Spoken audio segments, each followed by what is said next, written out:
करते हैं debate. Debate में सबसे पहला जो सवाल है वो अमरेंद्र त्रिपाठी से होना चाहिए। अमरेंद्र त्रिपाठी जी, में जरा क्लियर कर दीजिएगा, आज हिरण की बात हुई, शेर की बात हुई, अस्तित्व की बात हुई, बहुत कुछ आज निकल कर सामने आया, कल तक नहीं था। कल तक किसी पत्रकार ने पूछा जब जीतन राम मांझी से, तो उन्होंने कहा कि सर मजाक तो नहीं कर रहे हैं, तो उन्होंने कहा कि अब आपको जो समझना समझ लीजिए। लेकिन समझने में सिर्फ रात का अंतर था और इस गैप को जैसे ही पाटा गया तो आज दिन भर ये ड्रामा सामने आ गया। ड्रामा नहीं, अब तो अस्तित्व ही को बचाने के लिए सारी चीजें अब हो चुकी हैं। अमरिंदर त्रिपाठी जी, क्या शेर का नाम आप बता पाएंगे? देखिए, हमारे पार्टी के संस्थापक संरक्षक आदरणीय श्री जीतन राम मांझी साहब और पार्टी के राष्ट्रीय अध्यक्ष डॉक्टर संतोष कुमार सुमन जी ने बहुत ही धैर्यता के साथ जो एक लंबा समय अवधि तक हम लोगों ने यह विश्वास रखा कि हमारी बातों को वो लोग समझेंगे, लेकिन जब बात यहाँ तक आई कि आप हम जेडीयू में विलय कर जाइए, तो हमारे शीर्ष नेतृत्व ने इस बात को लेकर बहुत ही मन में एक भावना उत्पन्न हुई कि हमारी पार्टी का जब निर्माण गरीब, दलितों और अति पिछड़ा अल्पसंख्यकों के हित की रक्षा के लिए हुआ, तो उसके बाद हमारी पार्टी को विलय की बात कही जा रही है।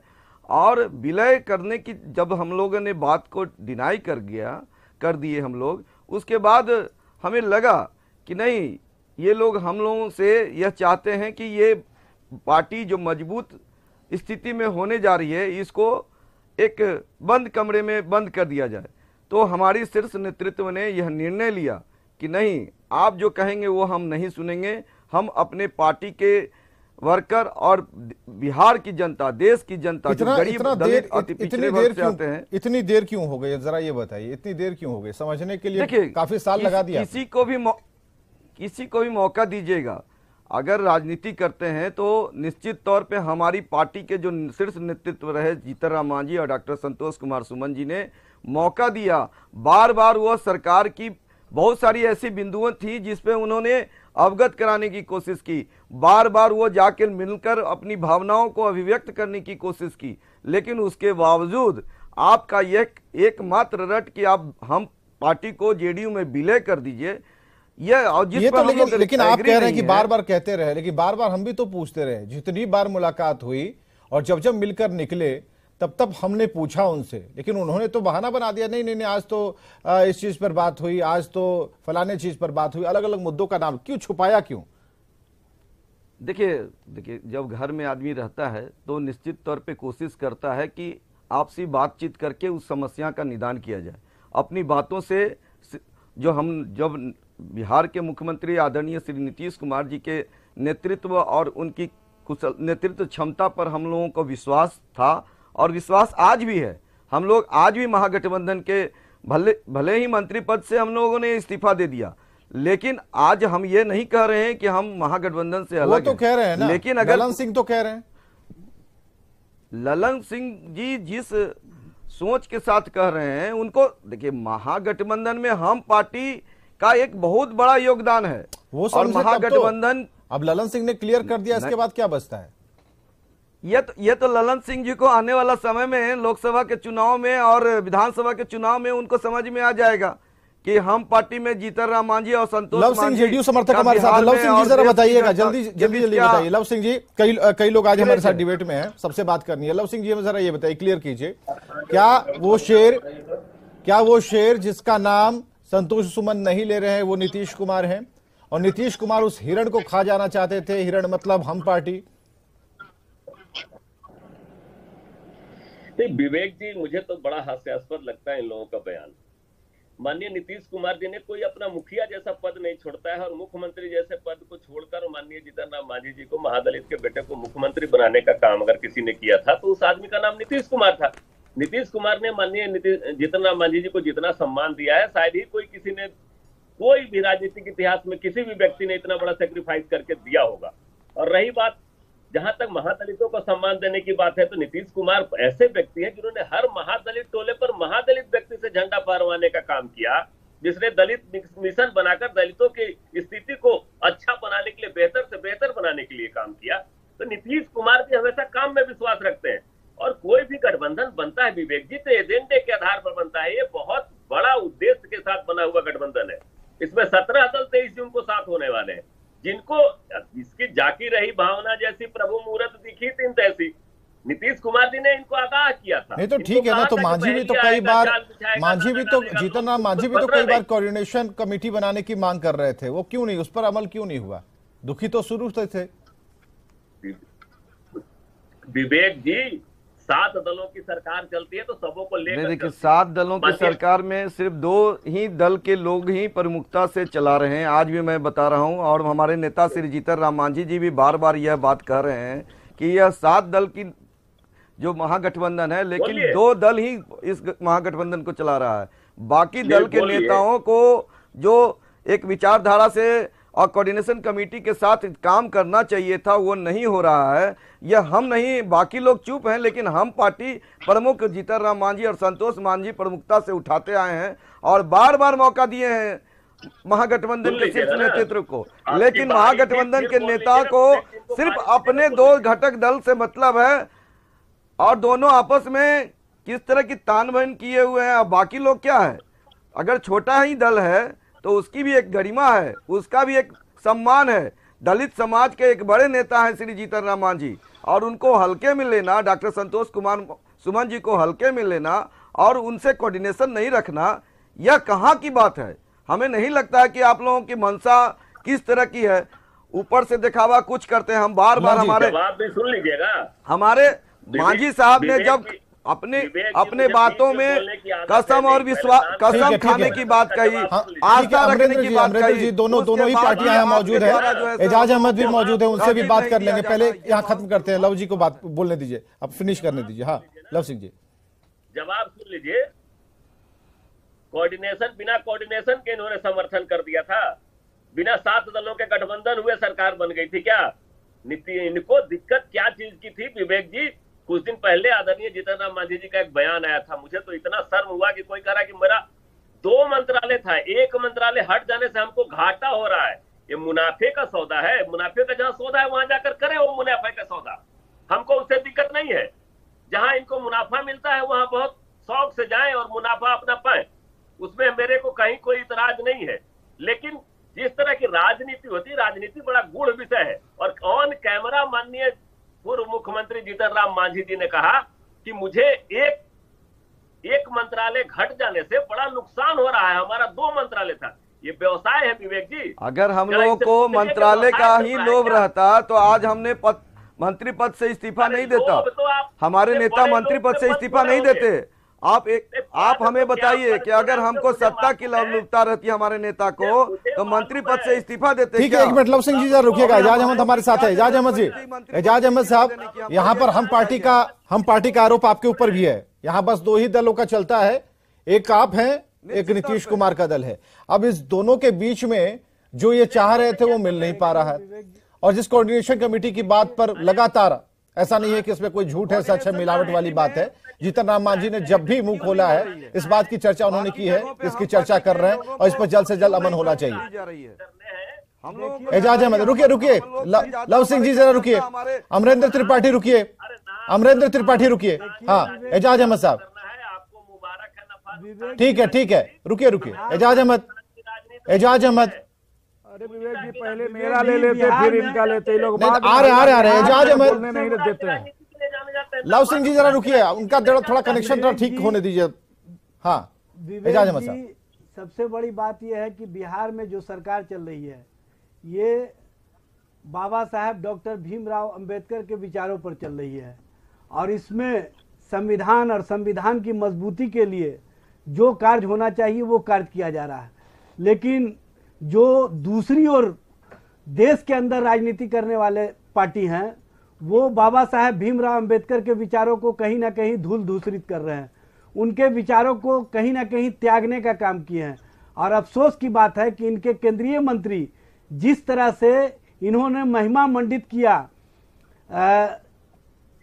अपने उन व्यक्ति को जिसने महात्मा गांधी की हत्या की थी, और इस तरह से ये गौडसेवादी राजनीति को बढ़ावा दे करके देश को कहां ले जाना चाहते हैं, सावरकरवादी राजनीति को बढ़ावा देकर के कहां ले जाना चाहते हैं। कौन विषय हुआ भाई? लोकतंत्र और लोकतांत्रिक प्रक्रिया को धत्ता बता करके, संविधान और संवैधानिक व्यवस्था को धत्ता बता करके जिस तरह की राजनीति कर रहे हैं भारतीय जनता पार्टी के लोग, जितना वो एंकर याद करके आए तो बोलेंगे ही ना।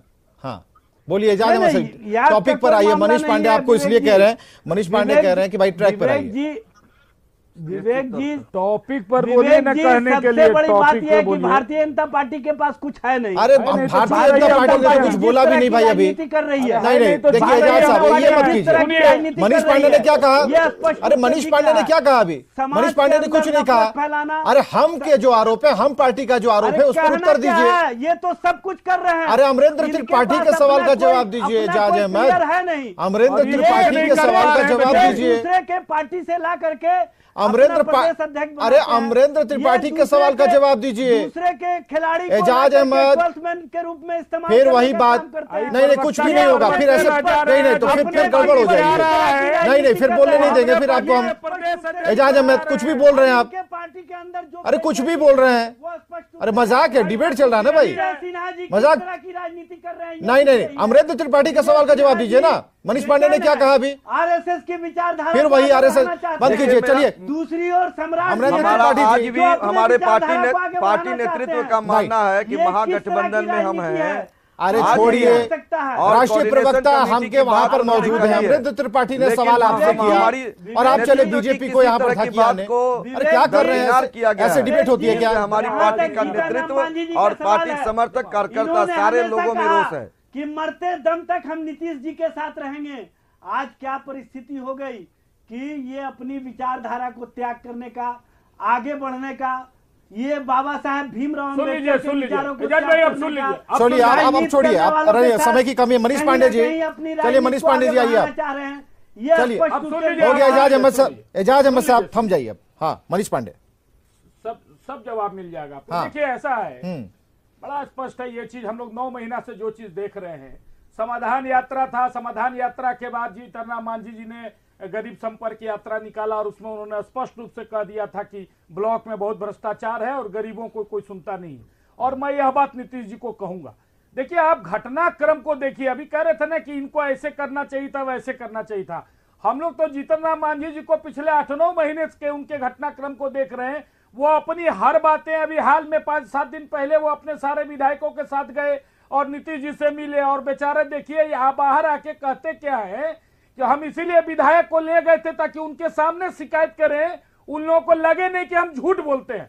उनका स्टेटमेंट मोदी जी को यह भी बात याद है कि आपने विधानसभा में इनको आश्वस्त किया था 2015 में कि हम जो है आपको मुख्यमंत्री बने रहने देंगे, और आपने किस तरह की राजनीति की। आप उसका जवाब सुन लीजिए। दोहरी राजनीति अब उसका समाज जवाब सुन लीजिए। अब देखिए विवेक जी क्या है, दलित समाज चुप रहिए एजाज भाई, बहुत गंदा आदत है ये, बहुत बुरा दलित समाज को किस तरह। अब विवेक जी देखिए क्या है। एजाज अहमद साहब डिरेल मत होइए। एजाज अहमद साहब डिरेल मत होइए। एजाज अहमद साहब डिरेल मत होइए। एजाज अहमद साहब अगर इस तरीके से डिबेट करना है ना, दिक्कत नहीं ये परेशानी मत खड़ी करेगी। नहीं एजाज अहमद साहब हमने आपको मौका दिया। नहीं एजाज अहमद साहब हमने आपको मौका दिया ना। एजाज अहमद साहब आपको हमने मौका दिया है, शांत हो जाइए। उनके प्रतिमा को फिर वही बात मैं मना कर रहा हूं ना भाई। एजाज अहमद साहब, एजाज अहमद साहब। हाँ मनीष पांडे, देखिए सरकार की प्राथमिकता आज की तारीख में जो है, जो नीतीश जी की प्राथमिकता है, तेजस्वी जी की प्राथमिकता है, वह दलित नहीं है, वो मुसलमान है, अल्पसंख्यक है। आज यही वजह है कि देखिए कि इतना सब कुछ जो व्यक्ति ने कसम खाया था साथ रहने का, बिल्कुल जो बार बार गया गिड़गिड़ाया, मीडिया के सामने गिड़गिड़ाया, आज उसको इस्तीफे पर विचार भी नहीं किया गया। और आज ललन जी ने क्या कहा, आपने वो बयान नहीं दिखाया विवेक जी, मुझे शिकायत है। उन्होंने एक बयान आज दिया है कि छोटी पार्टियों को बड़ी पार्टियों में मर्ज कर जाना चाहिए। ये नड्डा साहब का बयान भी ये दिखा बयान दीजिए। आज विवेक कलम जी, सिंह ने नड्डा दिया साहब है। का बयान भी दिखा कि दीजिए। छोटी पार्टी को जिसके बड़ी पार्टी कारण में मर्ज हो महागठबंधन जाना का चाहिए। निर्माण हुआ। मैं पूछना चाहता नड्डा हूँ साहब ने पटना इस में क्या राज्य कहा के था जो तीसरे कि नंबर की छोटी पार्टी जेडीयू है, छोटे क्या पार्टियों वह का राजद में मर्ज हो देश रही के है? लिए ठीक नहीं है। क्या जब वह इस राजद में तरह मर्ज का हो रही राष्ट्रीय है? अध्यक्ष इनके क्या कहते जेडीयू हैं के अध्यक्ष तो को ये किस बताना तरह से चाहिए? जस्टिफाई कर रहे और हैं? देखिए ये विवेक कहीं ना कहीं सच्चाई यह है दोहरी राजनीति की कि सोच 23 तारीख की नड्डा बैठक के साहब की बाद बात को भी दिखाइए। बिहार में नड्डा साहब ने किस तरह मुख्यमंत्री से का अपमानित शपथ करने ग्रहण का कराया किया जाएगा। अपने मैं आज ये बात गठबंधन बड़ा के स्पष्ट साथियों कह को दूं ये और भारतीय यही जनता वजह है पार्टी के चाल चरित कि चेहरा पिछले को 9 महीने सारे में लोग देख रहे हैं। तेजस्वी आपके यादव से चाल सीनियर चरित चेहरा को सब लोग जेडीयू देख में चुके हैं। जितने भी नेता रहे, जो चाहे वो कहीं ना आरसीपी कहीं सिंह हो, महात्मा चाहे गांधी उपेंद्र के कुशवाहा हत्यारों का हो, चाहे चाहे जीतन राम समर्थक मांझी हो, हो, जो या महात्मा और गांधी भी के कोई हत्यारों व्यक्ति को समर्थन करता जो हो, तेजस्वी यादव उससे के राजनीति मुख्यमंत्री बनने में में आप बाधक है। एजाज अहमद साहब, आपके ऊपर इतने आरोप लग रहे हैं। नहीं नहीं, आपके ऊपर आप कुछ कह नहीं रहे हैं। इतनी बड़ी घटना हो गई, कोऑर्डिनेशन कमेटी की मांग हो रही थी, बार बार सीएम के पास जा रहे थे, तो जीतन राम मांझी जाते और आते आपको नहीं दिख रहे थे क्या टीवी पे? विवेक जी ये बात भी आपको बार बार दिख रहा होगा कि वो हर बयान में कहते थे कि मैं मरते दम तक नीतीश कुमार जी मतलब के आपको साथ जो कहेगा और मरते नीतीश दम जी तक ने उसको आप जो जलाल हमारे खाना लिए में किया डाल है दीजिएगा। उसे मैं अपने दलित जिंदगी में है, कभी नहीं भुला सकता दलित हूं। है, उन्होंने वो बेचारा स्पष्ट रूप से शरीफ कहा आदमी था है, इसको भी सीधा आप सीधी बताइए बात ना, करते इसको भी हैं। दिखाइए ना। आपने इस तरह मुख्यमंत्री की बनाया, राजनीति आप कहते भारतीय हैं कि जनता आप पार्टी जो मुख्यमंत्री करती बनाए। है, अरे मैं तो भारतीय कहता हूं जनता आपने पार्टी ने मुख्यमंत्री इसलिए जिस तरह बनाया से प्रवोक कि की दलित राजनीति है, करके जब समाज चाहेंगे के अंदर विभेद तब पैदा सत्ता से किया है। हटा देंगे। ये क्या स्पष्ट रूप नहीं से दिख रहा तो है। आपने जीतन राम मांझी को नाथूराम इसलिए गोडसे की मुख्यमंत्री राजनीति बनाया। फिर वही नाथूराम गोडसे, फिर वही सावरकर, वही नाथूराम गोडसे, यही याद है क्या? इस देश में चलेगी। अरे एजाज अहमद साहब बदलिए, अब बयान बदलिए एजाज अहमद साहब, विनती कर रहा हूं आपसे। आप उनसे बदलवाइए। अरे कुछ नया तो कहिए आप उनसे बदलवाइए। एजाज अहमद साहब, कुछ तो नया कहिए। महात्मा गांधी के हत्यारों को support फिर वही करते हैं। महात्मा गांधी के हत्यारे, सावरकर, हत्यारों क्या को भाई support क्या करते हैं। ये क्यों आप ट्रैक पे नहीं रह रहे हैं एजाज अहमद साहब? मुझे आज अच्छा नहीं लग रहा, आप ट्रैक पर नहीं है। अपने आप पूरी बहस को डिरेल कर रहे हैं। अपनी बात कहना तो तथ्यों के आधार पर कहिए। जाती है कोऑर्डिनेशन आप चुप रहे, तो ये आप खुद को दोष क्यों नहीं मार विडम्बना रहे? है। आप शांत क्यों बहुत बैठे रहे? विडम्बना है जब जीतन आपने राम कितनी मांझी सुनी ऐसे जीतन राम अनुभवी मांझी की, नेता बात और आज अगर आज ना जीतन राम मांझी कोऑर्डिनेशन की ना पार्टी के होना, राष्ट्रीय प्रवक्ता और आपके ऊपर इल्जाम लगा रहे हैं, दोनों का ही चलता है, वहां तीसरे का नहीं चल सकता। इसका जवाब देने के बजाय आप बीजेपी को लगे उंगली करने। आपके कृपा पर जीत कर बहुत बहुत शुक्रिया। समय समाप्त हुआ। आज की डिबेट यहीं खत्म होती है। खबरें लगातार जारी हैं।